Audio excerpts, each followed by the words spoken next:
I'm going to try to make this the quickest video to do this Polaris 500 camshaft. This is a 99 6x6 Ranger. I've pulled the rocker cover.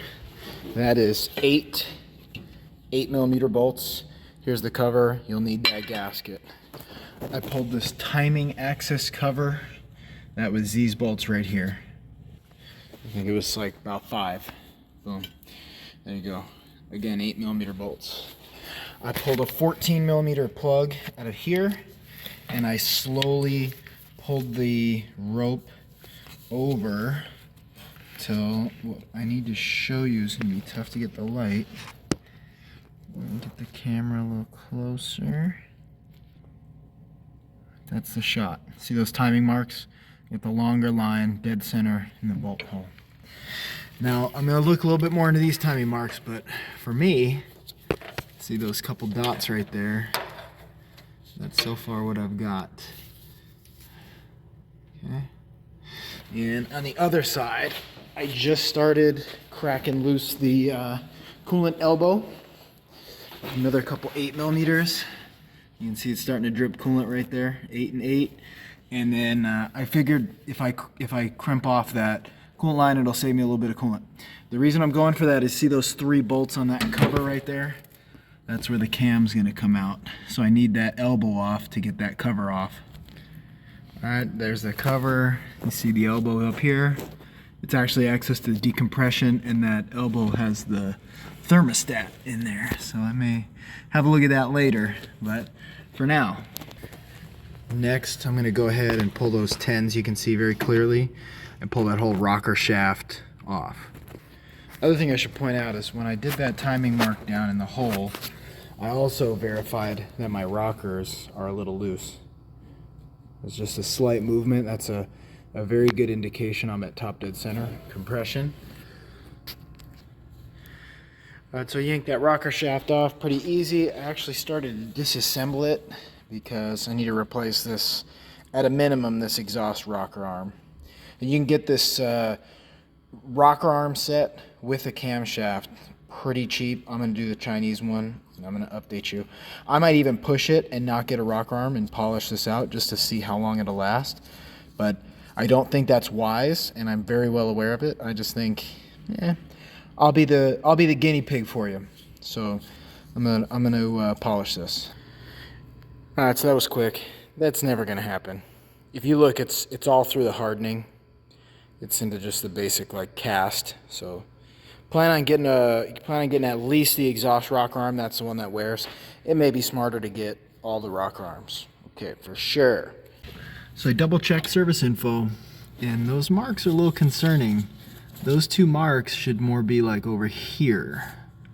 So either A, this thing's out of time, even though I've owned it for a long time. Maybe it was never in time right, but they should be more like that right there. All right, but now my concern is I may not be able to see my marks through there. Yeah, I don't have any timing marks in this hole anymore. So I gotta make a plan. I may have to pull that cover off. Or, you know, since I'm so willing to be your guinea pig, I'm gonna leave that on. I'm just gonna study a little bit more what I see down there, which is just this shape. You can see there's kind of like a little bit of a shelf starting there. So that's like the best view I can get. Don't know if it's just the way that flywheel's machined or something, but I can see a little bit of a mark slightly to the left. So I'm gonna run with this. It might bite me, but I don't think it will. So I'm gonna keep it just like this. The important thing is I'm gonna mark the chain to the sprocket, and I'm gonna do my best to keep some tension on this chain, and I'm gonna make sure that mark stays the same. I'm gonna do this whole job. I'm not even gonna touch that cover.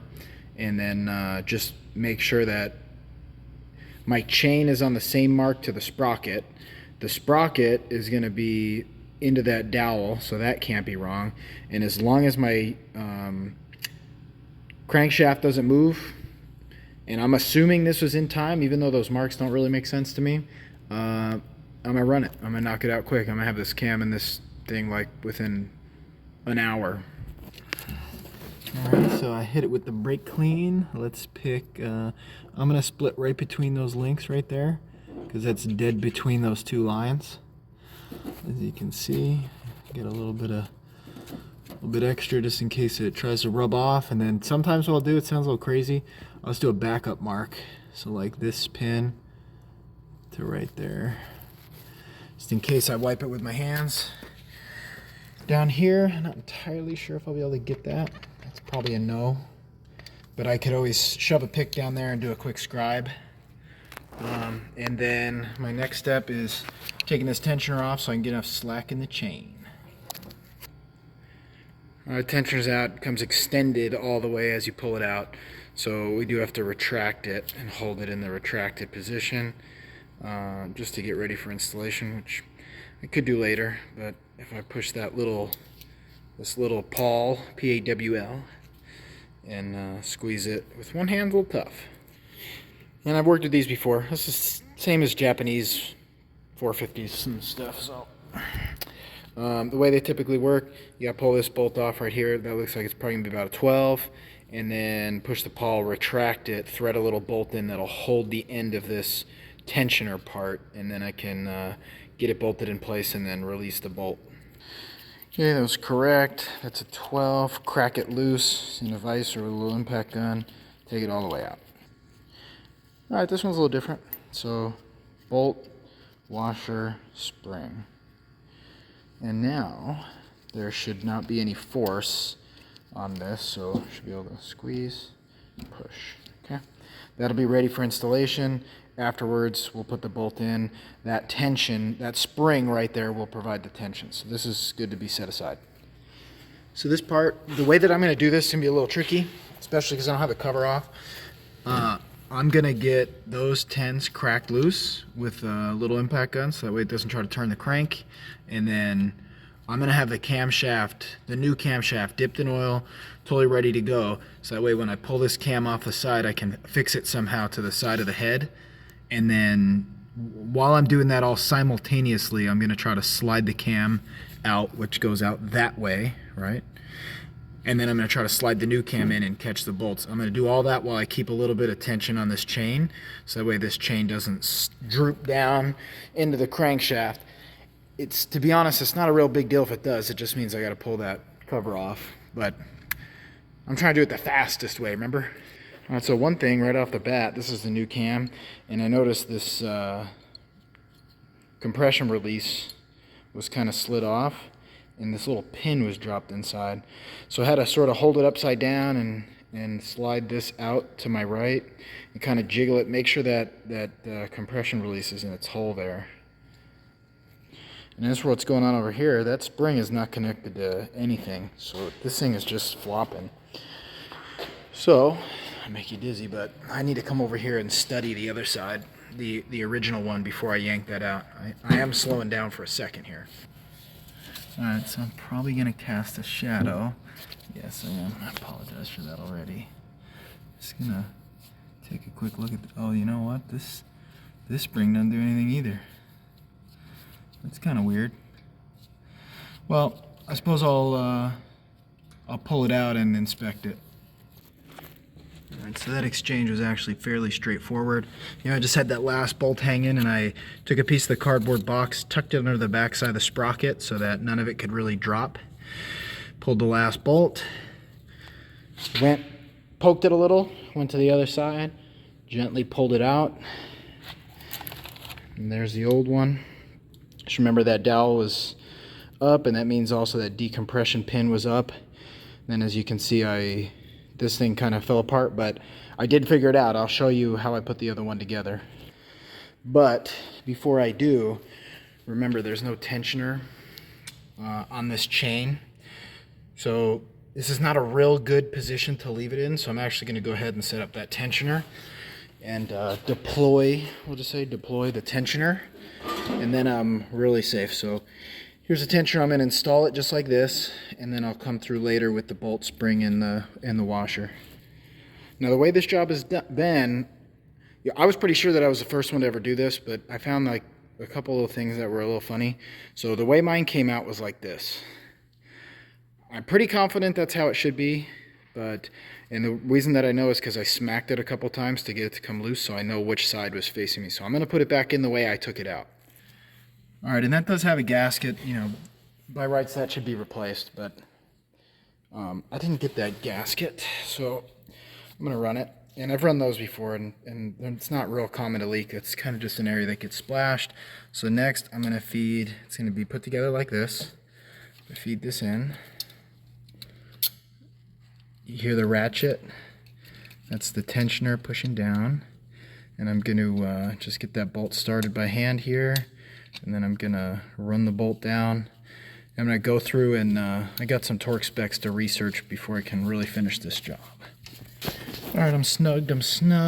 I'm pulling the cardboard. You notice that cam does walk around quite a bit. But at this point, I'm ready to bolt that other cover on. And I'm just gonna, you know what, let me show you the decompression deal. So I found this just flopping around. The way you can get it back in, if you hold it so the decompression pin is down, it'll tend to let you push the shaft back in. Of course, it worked good on the new one. There we go. Okay, so now you can see I can push the shaft back in. But I was looking at that spring. The only way that it made sense to me was if it was hooked like this. See that part of the spring against the pin, and that part that comes up a little bit higher against that little part of the decompression. And it's very light tension. But that makes the most sense to me. And I'm going to actually do a little bit of research on that. Because again, I've got the new cam in there and I can actually fix this if I have it wrong, but I set it up like that. I'm pretty sure I'm right. Now I need to pause and actually look this up and see if I do have it right. And assuming I do, I can put this cover back on, which has an O-ring, so you don't really need to get an O-ring as long as that O-ring's in good condition. And get that cover back on, and that cam is all sealed back up. And unfortunately, my rocker arms won't be here till Monday, 2 days from now. So this job will be 2 parts. Okay, and there's the action on the new cam. All right, and I'm just, because I don't want to leave this thing with that coolant, slowly dripping, I'm gonna button up the coolant and all that type of stuff, and then return to the video with the new rocker arms. So I said I'd double check those timing marks, and I did. You know what? If you get just in the right spot, there we go. You can just see that line right there. It's actually can't tell if it's just a mark, or in some cases, based on my research, that could be a T, the letter. So that line's good. And then here's exactly how my cam is. And to me, it looks like it's actually got to go just a little bit more forward, like that. But see, the thing is, it can't be off a small amount. It's either off a tooth or it's not off a tooth. So this thing seems like maybe it could be just a hair more. But if I move it a whole tooth, it's going to be way off. So that's actually good. I know that this one's good. My timing was good on this one. So the method that I did absolutely worked. And I'm very sure that this is the fastest way this could possibly be done. Alrighty, I got my parts, but here's a couple things. Those bolts, they call for 5 foot-pounds, 5 to 6 foot-pounds. So they're very low torque spec. You might as well just do 5 times 12 and do inch-pounds. Right here, I'm about to pop those rockers back on, and that's on this rocker shaft. So these bolts right here, those are calling for 7 foot-pounds. Okay. Those are the only ones you really should have had to take off. So all those ones that hold the rocker shaft down, 7. It calls for about 7 on this head cover, 7 on that plate. Pretty much all those little M6 by 10 bolts that are the 8mm heads. Those are 6 to 7 foot-pounds. It's very low. It's not much. And then in a second here, I'm going to switch the rocker arm over. I'm actually probably not going to do these 2 intakes just because, the OEMs looked really good. I did a nice inspection on those, and they look great. and I feel like leaving OEM used is going to be a little better than trying to use them aftermarket. But that exhaust one is totally shot. So let me go ahead. You can see I got this all gasket prepped, ready to go, new gasket. Let me go ahead and slide this rocker off, get the new rocker on. And P.S. This was Amazon. This was like $30. The cam and gaskets, this was like $50. This whole job was like $80. So that's super cheap, but they actually look good quality. I mean, the factory one is cast. This one's cast. It's maybe got at least a polished, if not hopefully some kind of hardening. So far, I'm pretty happy with the aftermarket turnout.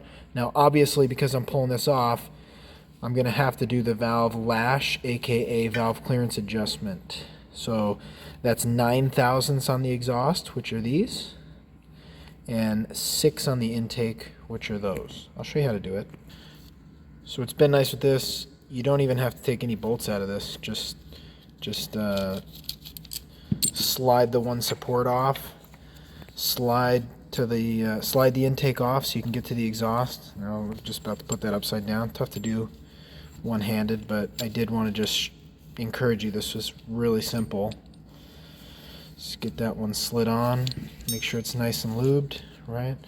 And then set this back on there. So make it look something like this. I'm going to even have the bolts hung in there, and I'm just going to swing this over and get it started right back on the head. And assuming I can math well, 7 times 12 is 84. So this is 84 inch-pounds. Just kind of weird to do this looking through the camera. Whatever, I'll come back to that bolt. I'll get this one that I can see on camera here. So to be honest, I don't know that this is a real critical torque because the shaft is just on these mounting studs on these bolts. So it's not like we're not really like setting anything super precise, but I would go ahead and just go ahead for 7 foot-pounds or 84 inch-pounds on those. Right, so that gets you a better look. Right, remember those 4 bolts we did? There's a couple on the bottom that are a little harder to see. So just snug those up, or torque them to spec, I guess I should say. And then at this point, we really need to set that valve clearance. So I'm going to give you a little explanation. So here's your rocker arm. Your rocker arm rides on the cam here. Cam's going to push these down. The thing is, the rocker pushes the valves down to open them, and then when the cam stops ramping, this thing falls away quickly and the valves slap closed because the valve springs pull them closed. So the cam doesn't close them. The cam opens them and the valve springs slap them closed. As they do, the valve beats its way up into the head because the valve is slapping against the valve seat, and this is going to get tighter over time. It's not that the valve wears right here. The tip of the valve is going to be driven closer and closer. So we're going to set, this is the exhaust, these need to be 9.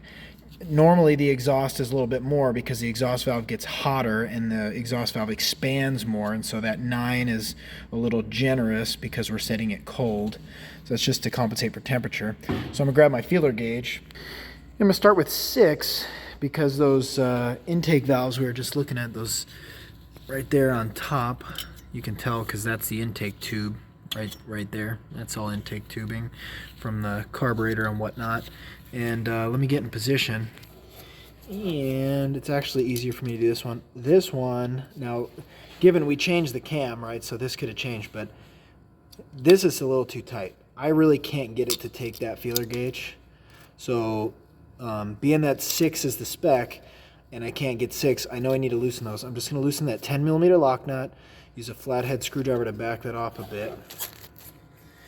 Alright, so I'm going to do this intake valve on camera, and then you're on your own on the others.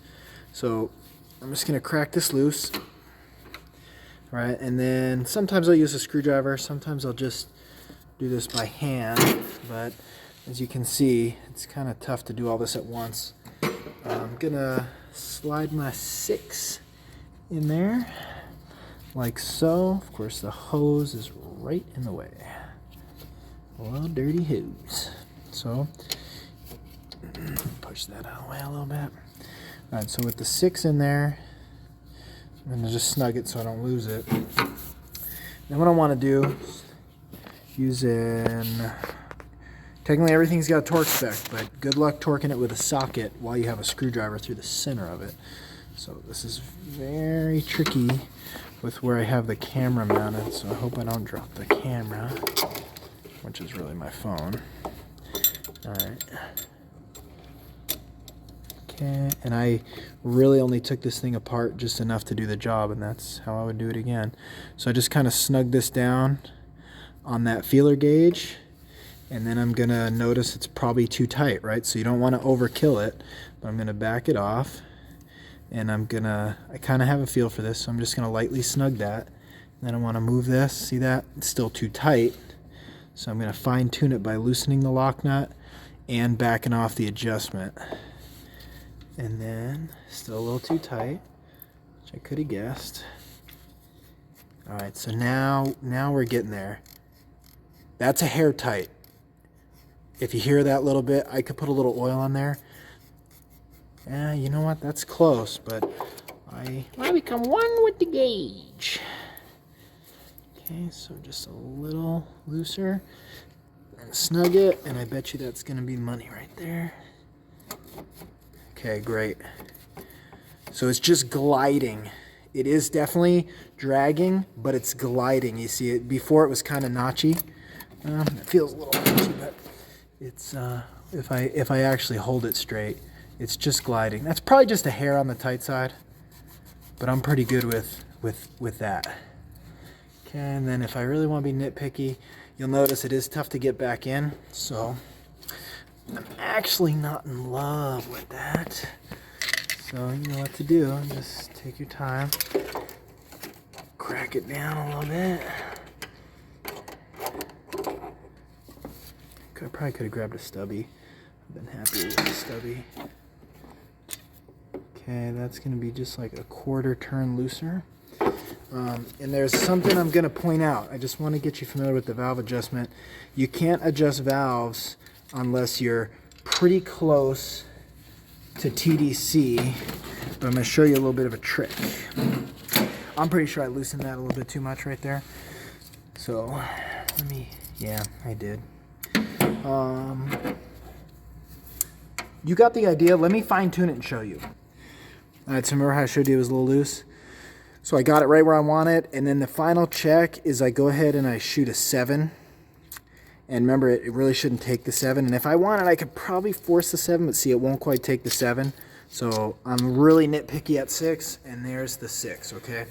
That's the procedure. Now, what you need to remember is we've got this where we can adjust the valves.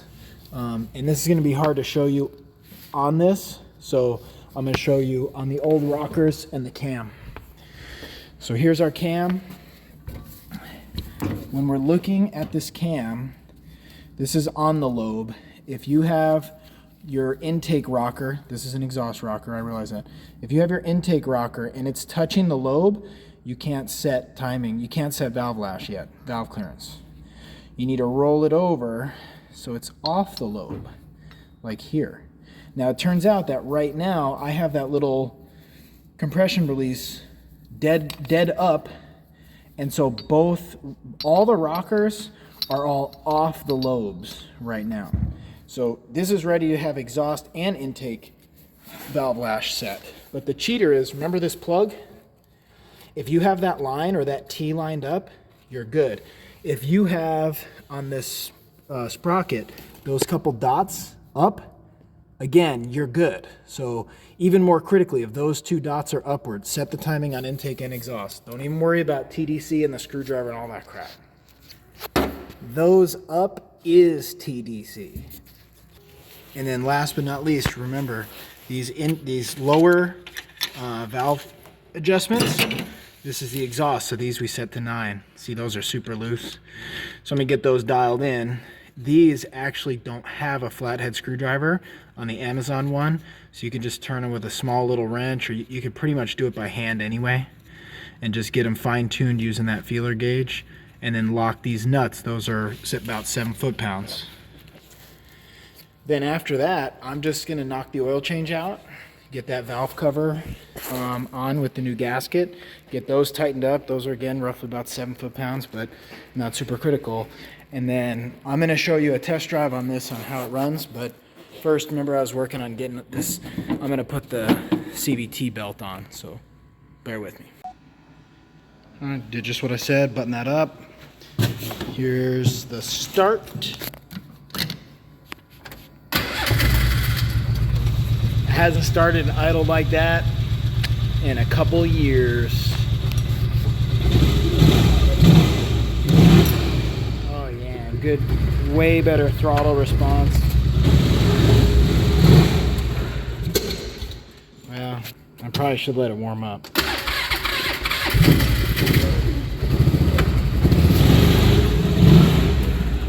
Yeah, got a lot more power than it did.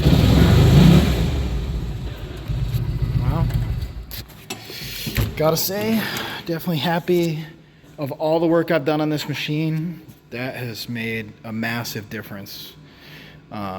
So, summary, if you got a Polaris 500, whether it's a Ranger 6x6 or a four-wheel one, a two-wheel drive one, whatever it is, or even an ATV, and you got some of that backfiring and stuff like that, just do the cam and probably at least one rocker arm.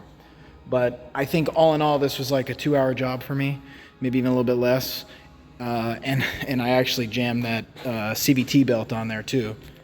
As you can see, that on the outside looked a little bit rough. Actually, it was probably not slipping, but I knew I heard some noise in there, and it looks like I had some debris. So plan on having this take you a day, but you may be done faster than a day. But I do believe that you could do it in one day if you ordered those parts. Alrighty, you got this. I had to give it one test drive.